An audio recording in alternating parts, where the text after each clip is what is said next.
So this year, one thing I really want to do is bring value to you guys on every platform in its own unique way. And with YouTube, I think one thing that we haven't touched on very well is how great, bragging on you a little bit, how great a photographer Laura is. So today we're going to do a quick little video and go to her top 3 things that she uses for photography. This is going to be based around photography. For our photo shoots, our shirts, everything that we do. Not necessarily the video side of it, but photography. So if you enjoy this, or if you want to see more on the photography side of stuff, or anything you want to see in general, just let us know, and we'll do what we can. Enjoy. I don't really know that I have an order, kind of, whatever. Anyway, so I have a horseshoe attachment flash. It's an external flash. It fits onto almost any DSLR I have because of the base. But this is probably one of the most flexible pieces of lighting equipment you can get, just because you can literally take it anywhere. You can change the direction of where it's aimed because it's got all these different clicky points. So you can use it to bounce off walls and use it as like a reflected light, or you can do a really direct light, or point it at the ceiling, it'll fill a room with light.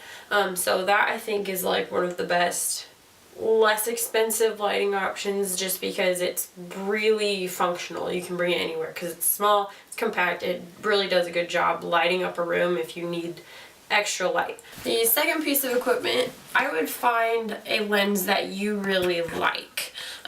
A lens that works well for either the pictures you're trying to take or the videos you're trying to take. Currently my favorite lens that I have is my Prime 50. So it doesn't zoom. It's really short in comparison to any of the other lenses I have. That's probably because it doesn't have that zoom factor. But it has an aperture of 1.8, so it can open up really wide and let in a lot of light. So it's really a lot more useful for us, because if we have any low light shots, it allows us to do more of that, because it lets more light in. So this is probably my favorite lens so far. Camera body. I was using a Rebel T1i for a really long time. Really, really liked it. Great for a first camera if you're learning how to use it and what you're doing with everything. But I'm super happy when we upgraded this, because there's a lot more flexibility in all of the settings you can use. You have a lot more control over your f-stop aperture, your shutter speed, and your ISO settings as well, in video and just using it as a camera.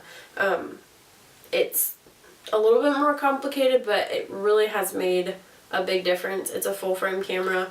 The image quality is way better. Canon cameras in general, I feel like, have really good image quality, but obviously the higher grade camera you get, the better it's gonna be.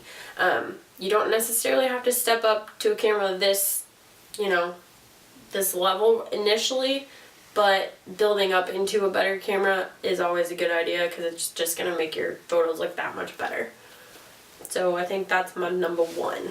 If you have any questions, I may or may not be able to answer them, but I'm more than willing to help you figure out, if you're going in the right direction. So. There's our chief photographer.